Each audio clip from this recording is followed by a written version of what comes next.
Okay, it's on time. So next session is extreme team ownership. So Mr. Omar and Mr. Nicholas, please give your presentation.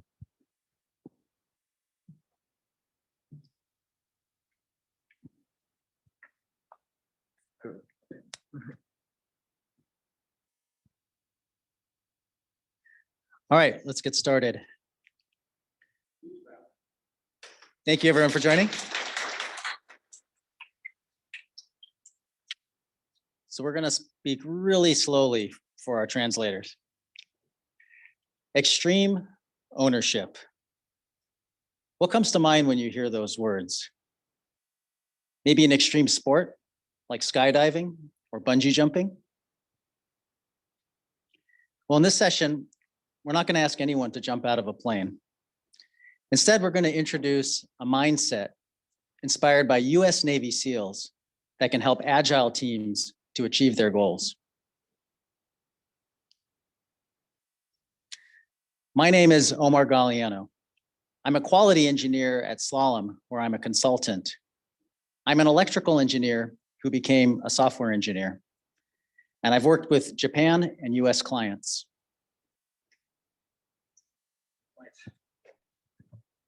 And I'm going to be running back and forth like this because there's only one mic. Hi, everyone. My name is Nick Wilson. I'm a solution owner at Slalom. What's that? What's a solution owner? Well, it's many roles in one, but you can think of it really as like a Scrum Master. I do PO, I do project management to a certain extent, but mostly it's like a Scrum Master. But first and foremost, it's a leadership role, and that's what I do. And I've been at Slalom for about almost 2 years now, and I've been in Japan for 25 years. So dozo yoroshiku onegaishimasu.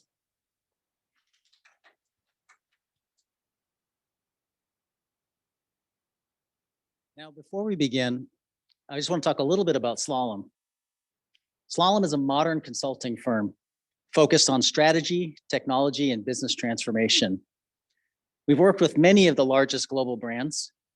And one of the things that makes us unique is the way we work closely with our clients to not only solve problems, but to transform the way they do business using the latest technologies and processes. And now I'll hand off to Nick to describe today's topic. Thanks, Omar. So what are the key takeaways for today? There's 3 key takeaways today. And these are written as questions because I'm hoping that you can all answer these 3 questions by the end of this session. Question 1, why is it important to take ownership? Question 2, what are the principles of extreme team ownership? There will be an exam after this. Question 3, how can you take ownership right now? So what does the agenda for today look like? So these are the topics we're going to cover, and we're going to do sort of a tandem tag team sort of process here. So initially, we're going to talk about the team and its mission. Then we're going to talk about why it is important to believe in your mission. Just after that, we'll talk about doing what it takes in order to succeed. And then what do you do when you fail? So owning those failures. At the end, there'll be plenty of time to, I don't know, do your emails, but perhaps Q&A. So please reserve any questions for the end and we'll be sure to address them at that time. Thank you. And to kick things off, we're going to explore what it means to take ownership and lead in terms of team and its mission. Thank you, Omar. All right. So these 2 gentlemen that we see here are retired US Navy SEALs, and they've written a best-selling book called Extreme Ownership.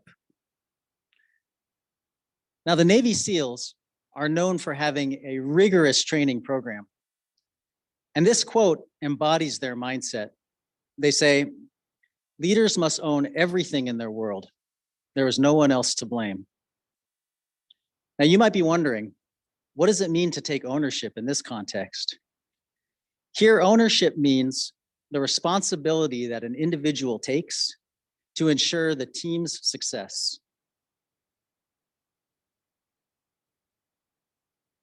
Now, I think we all know what a team is, right? A team is a group of individuals working together to achieve some common outcome, whether it's a soccer team trying to win the World Cup or a medical team saving someone's life.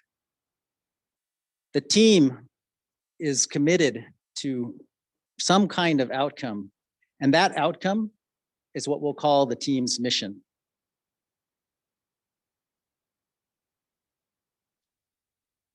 Now, when it comes to leading the team, our authors tell us that leadership is not just about one person leading the team.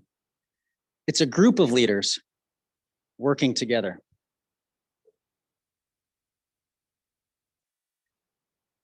Now, the book describes leadership within the context of a traditional hierarchical organization, such as a military team, where you have a leader who's leading other leaders, leading groups of soldiers to achieve the team's mission.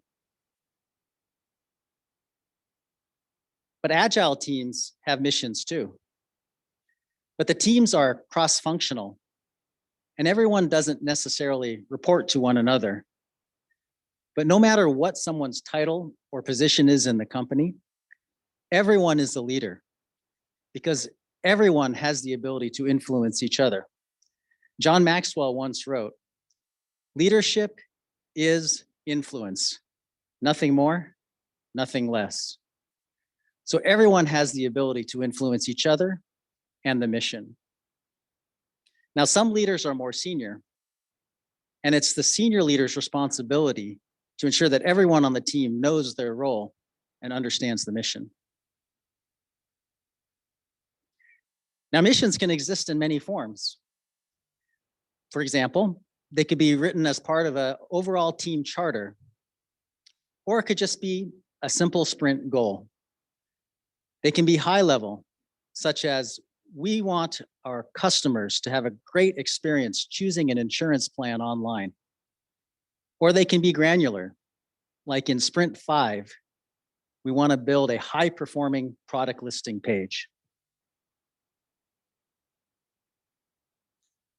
But whatever the mission is, the important thing is that the team knows the mission and owns it. So to recap, everyone on a team is a leader, regardless of their title or role in the company. It's the senior leader's job to help everyone on the team understand their role, and everyone on the team should know the mission and own it. Now, before someone can own the mission, they first have to believe in the mission. So I'll hand off to Nick to talk about the power of belief. And I'm just going to scoot over here so I can drive for a moment. Go down there. All right. Okay. Right. So it's really important to believe. What is belief? Yeah. If you don't believe in the mission, how can you convince others to embrace it and believe it also?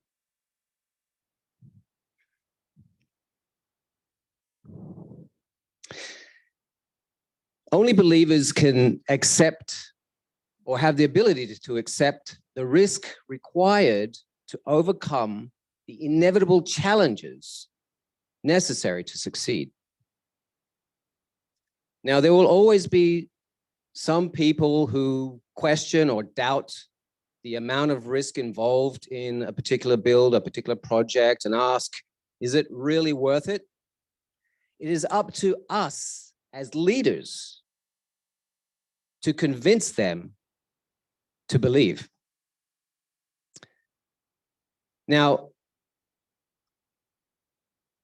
how do we do that? Now, in order to believe, it's really important to understand why. Why are we doing this? Why are we here? Why do we exist? Why are we building this piece of software? And I don't know why that's there. And perhaps equally as important is to be able to take the time to explain to others why, such that they can believe too.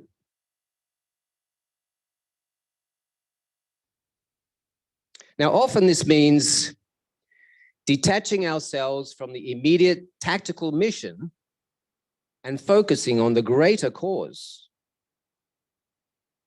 Now, for example, I run Scrum teams here in Japan.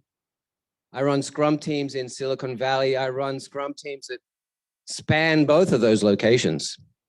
And I will always, in sprint planning or in sprint review, and sometimes in my daily stand-up, I will remind my team of their goal. I will remind my team of the unit's mission, and sometimes I will remind them of the organization's overall vision.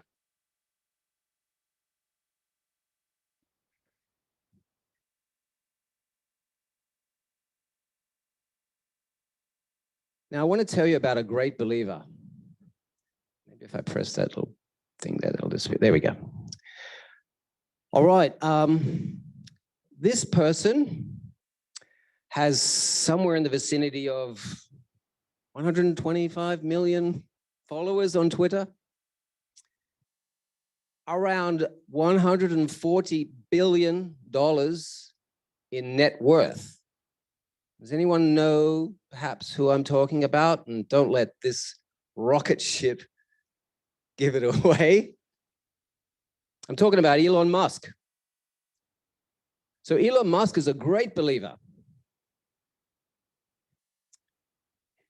Perhaps a clue to Elon Musk's success is his belief in one day having a base on Mars. Now, Elon's dream of frequent trips back and forth to Mars, transporting people and equipment, well, it just wasn't happening as quickly as he would have liked to. And as Elon tried to convince the US space agency, NASA, to be more ambitious, he realized one thing: space technology is pretty darn expensive. And just like that, despite all the risks involved, the world's cheapest rocket launching business was born. Now, the important point here is the genesis of SpaceX, which is the company he made, SpaceX, this is one of their rockets. The genesis of SpaceX was not about making money. It was never about making money. But the belief that one day we would have the ability to go to Mars. So it's all about belief. Now, belief often manifests itself with selfless action.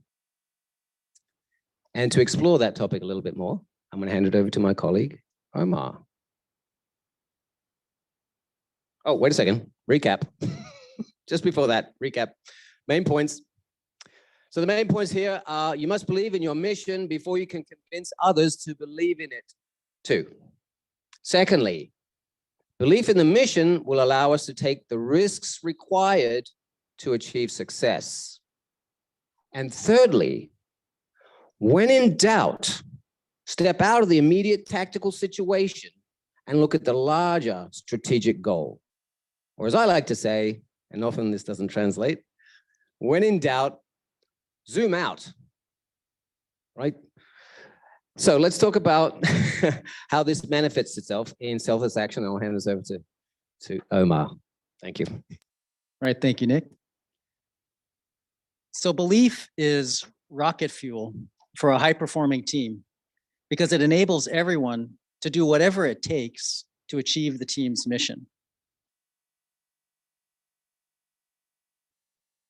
And as our authors tell us, the team's focus must always be on how to best accomplish the mission. Now, maybe you've been on a team like this before, a software team, where you have a group of individuals who are responsible for everything. So the same individual who designs the user experience is also coding features and testing features. And they own the CI/CD pipeline. And in this situation, you have everybody doing a little bit of everything. So this leads to a team of generalists. And it can be nice because if something goes wrong, no one can be singled out for blame because everyone could have had a hand in it. But on the other hand, there can be a lack of depth of expertise in any one area. And no one necessarily knows what the team's mission is, much less owns it. So the team never accomplishes its full potential. Then there's this team. We see this more in the United States, where each area is owned by a specialist. So we have visual designers who own the user experience, developers who own coding the features, quality engineers own quality, and platform engineers own the CI/CD pipeline and environments. In this situation, you can have very deep expertise in any area. However, what can happen is when there's a problem in one area, the mindset can be, oh, that's not my problem, that's their problem. Have you ever heard that? But even if everybody does their part perfectly, there can still be mistakes made in transitions from one area to another. And when that happens, that can lead to finger pointing and blaming back and forth. This hurts the team because trust has been violated, and that can jeopardize the mission. So what extreme ownership does is it marries the best of both worlds, taking the deep expertise of the specialists and extending their concern into all areas as far as it affects the mission. So I'll give an example from my world. I'm a quality engineer. My job is to define and execute the quality strategy for our team. And I'm also doing software testing to find defects. And I'm writing code for automated tests. But also, I'm reviewing the visual designs to ensure that they're complete. I'm reviewing story acceptance criteria to ensure that they're testable, helping developers with code reviews and unit testing, and working with our platform engineers to add automated tests to our CI/CD pipeline. But no matter how big of a team I have, I still have to worry a little bit because quality engineers don't always have the domain expertise required to catch every kind of bug. Fortunately, my team is bought into our mission, and part of our mission is to deliver quality software. So we have designers, developers, platform engineers, all doing testing to find defects. We have developers writing automated tests and platform engineers adding automated tests to the pipeline. So I don't have to worry about not finding every kind of bug because I know my team is watching and they've got my back.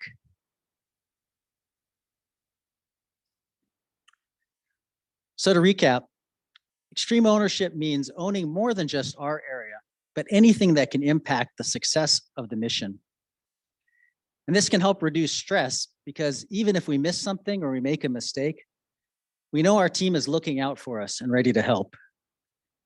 And blaming others hurts the team because members might be less willing to support each other in the future and jeopardize the mission. So on the topic of blame, I'll hand it back to Nick and he'll talk about how a team owns its failures.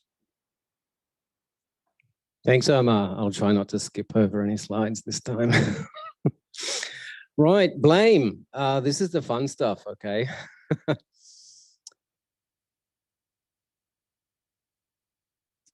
So,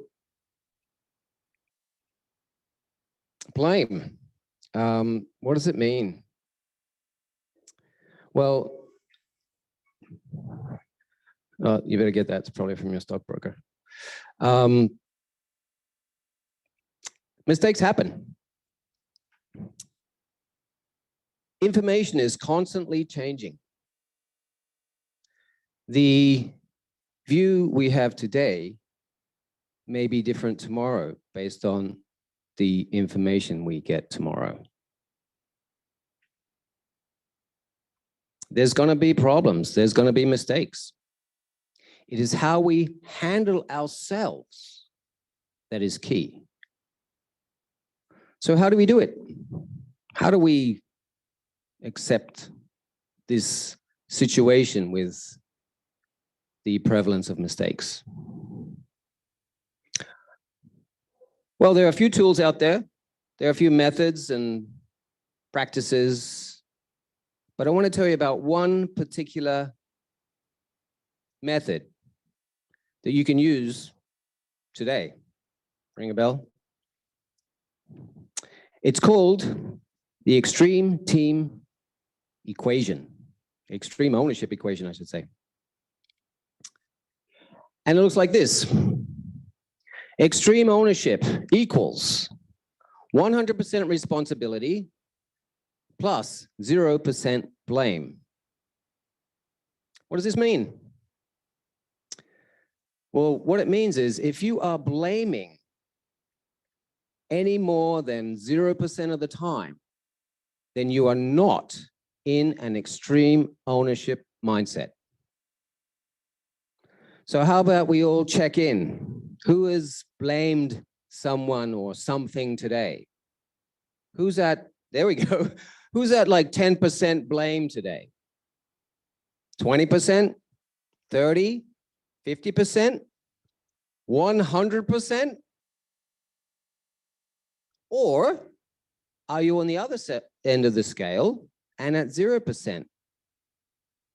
That means you're taking 100% responsibility for your actions and for the actions of your team. Who's at 100%?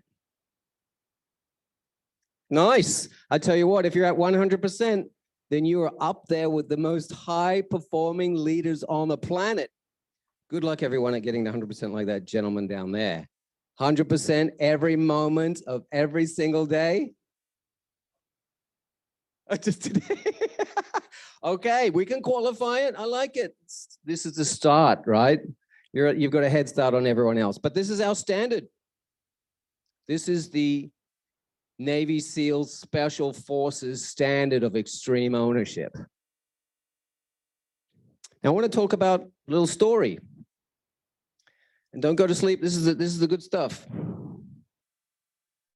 Going back to the roots of extreme ownership. Has anyone heard of Hell Week? So the US Navy SEALs Special Forces have a training program. And during that training program, there's a period called Hell Week. Hell. Jigoku 1週間. なんて言えばいいかわかんない. Now, it's kind of a elimination program where they weed out all the low-performing SEALs with the high-performing SEALs remaining. Now, they get into teams, yeah? These teams are called boat crews. Boat crews, yeah?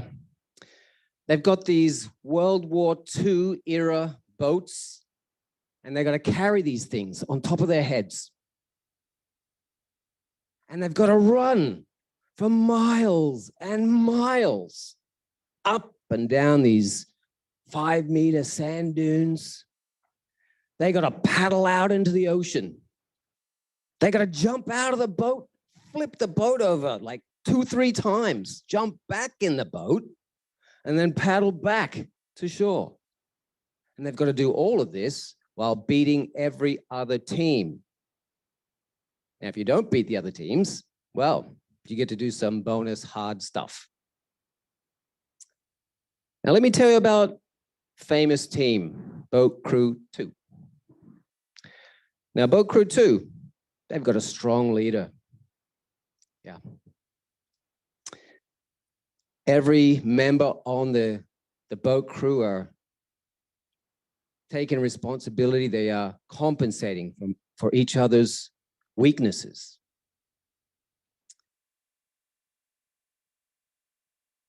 Now, Boat Crew 2, are winning every single race as they, you know, counterbalance for everyone's weaknesses and take ownership of their role and also for the entire team. They are smiling and happy every time they get a chance to rest, which is actually the prize for winning. They get 2 minutes rest while all the other teams continuously have to do the hard stuff. And let me tell you about another team, Boat Crew 6. Now, Boat Crew 6 is also famous, but for all the wrong reasons. Boat Crew 6 comes dead last every single time. Now, Boat Crew 6, I can't even talk about the leader because it's hard to identify who the leader is because they're all acting like individuals. Now, they are frustrated and furious. They're yelling at each other and blaming each other for not pulling their weight, for not doing what they should do. Now, so the story goes, the instructors are scratching their heads. What do we do about Boat Crew 2? We can't eliminate all of them. No, 6. We can't eliminate all of Boat Crew 6. So one of them has an idea. How about we take the leader from Boat Crew 6, the bad leader, and put him on Boat Crew 2? And let's take the leader from Boat Crew 2 and put him in Boat Crew 6. Now, the leader of Boat Crew 2 was not happy about that. I tell you what, he was like, no way do I want to go over there in Boat Crew 6, the losing team. We've been doing so well.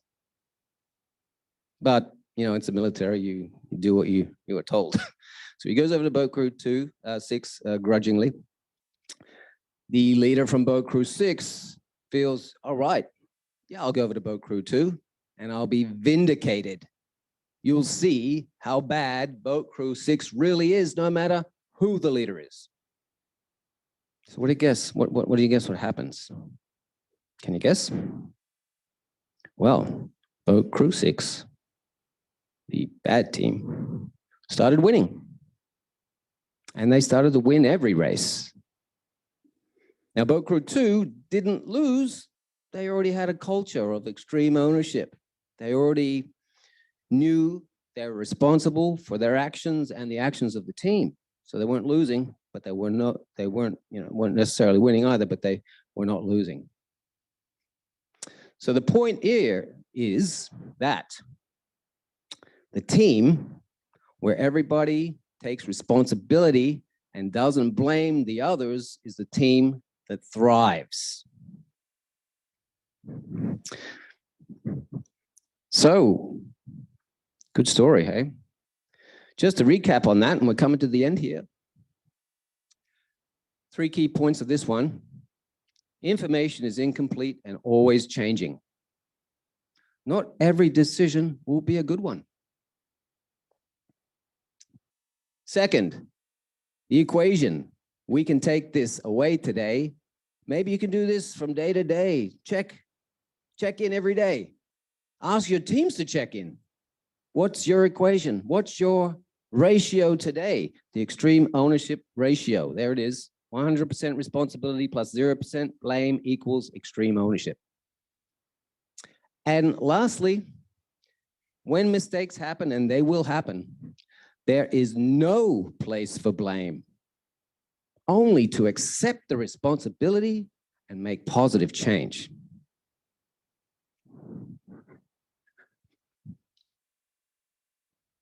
So for final thoughts, remember there's an exam. Just kidding. Final thoughts. Firstly, everyone is a leader. Everyone is a leader. These are nice and short, snappy final thoughts so we can hopefully remember them. Secondly, believe in the mission. And thirdly, own everything. This last one, people are probably thinking, no, how can I own everything? How can I step on my leader's shoes and take his job? Well, it's not like that. If you're in a bus and the bus driver is falling asleep, what are you going to do? You're not going to, hey, I'm going to drive now. No, you're going to go and wake him up. Be responsible, right? That's what it's all about. It's simple to take blame and accept responsibility, but it's not easy. It's not easy to take that mindset shift, okay? And that brings us to the end of our seminar. Any questions? This is Japan, so there's always loads of questions. Yes, great. Yeah. Well, thank you so much for your presentation. My question is, how are you going to make your team members to have that kind of ownership? Because in terms of like sports, I think the mission is quite simple: become the #1 in the nation or world, or the medical situation, you need to save the life of the person. But in the area of our business, mission is not that simple. And then I believe the solution would be one, making the mission simple, and maybe you need to tell how close you are to the mission. Or is there some other solution to make your staff member to take the responsibility? Great question. Great question. And that's right. Keeping things simple is really important. And I prepared. I prepared for this question. So there's a few things we can do, right?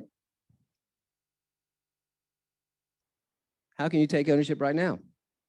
There's lots of things we can do. Proactive listening, right? Ask questions early. Volunteer for new assignments. It's not clear cut. Taking ownership requires a change in the way we act. You'll get a lot of respect if no one raises their hand and says, that was my fault, except you. I'll take the blame for that. I'm getting chills just thinking about it. So there's a few things here you can take away. Immediate action, be proactive, right?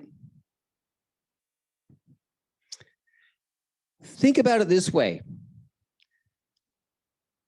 It takes two to tango.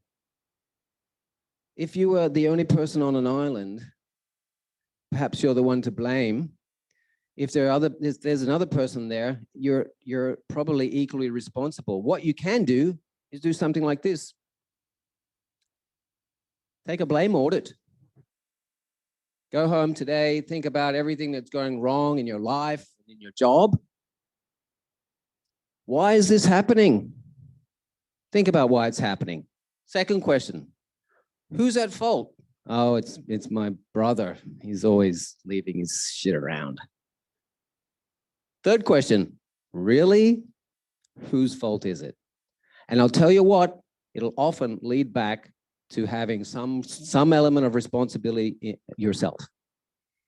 All right, so blame order is a good one, but those other questions, really good. And the extreme ownership formula, fantastic. Okay, just accept responsibility. Easy as that. And I'll piggyback a little bit. I think Nick has given us some very practical examples of how an individual can take ownership. But also, if you're one of those senior leaders on the team and you're thinking about, okay, how do I help others to take ownership? In addition to maybe encouraging some practicals like this, sometimes it's just as simple as helping the team to know what the mission is. Sometimes we just don't think about it. We just get going on like software teams developing features and let's go on to the end of the sprint. We don't take a moment to say, what is our goal this sprint? What are we going to put all of our effort towards? So when there's a conflict, when there's a different opinion, we're gonna favor whatever helps us to achieve the mission, and then getting everybody on board in that. I think sometimes it's just a matter of calling it out and focus as well.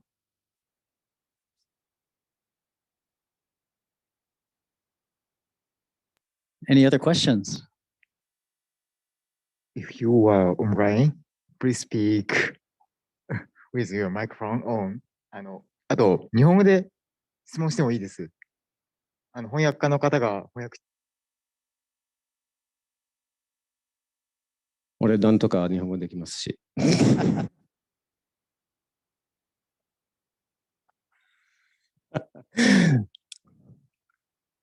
あと、オンラインの方も、そうですね。オンラインの方でも、あとはいつでもいいですよ。私たちの E メールアドレスはここに書いております。そう。あとは募集中です。If you want to work for a fantastic company and serve some other fantastic companies, then please give us a message. We're hiring. Thank you, everybody. Thank you. Thank you for presentation, Omar and Nicholas.